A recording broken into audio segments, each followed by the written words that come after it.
Here's the real secret sauce of referrals and constant business is every deal you close, it has to be under the premise of you doing again in 6 to 12 months, right? So there's always a reason. So this time on this transaction, since we're paying off a lot of your debt, your FICO will grow in 6 months, plus your equity will grow because you're gonna do these home improvements, right? So in 6 months, we're gonna go and do this again. I'm gonna show you how to get an even better term. So it's always being closed under that.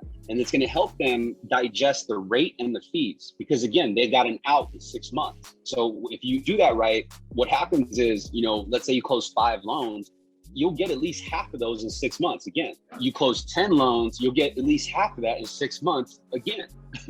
Right? And so 6 months down the line, now, whatever new business you got an additional 3 to 5 units already in line to do it again. You see what I mean? Now, referrals, you're gonna use campaign.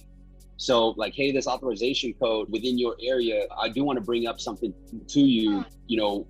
We have what's called like a friends and family incentive, meaning that, let's say if I'm talking to a VA person, like they don't necessarily need to be, a veteran, but because they're your friends and family, we can at least help them make sure that they're on the best term with use of our campaign. The thing is though, is when do you ask for those things, right? A lot of LOs, they either ask too soon or they don't ask at all. Or they ask at the very end with an email, like, hey, if you know anybody, blah, blah, right? You gotta be very selective of when you insert that request. So climatic points, then you insert the request. Like, hey, do you know anyone else within this area? Because when they're in that climatic point, it's reciprocity. Like, oh man, good looking. Like, here, let me help you.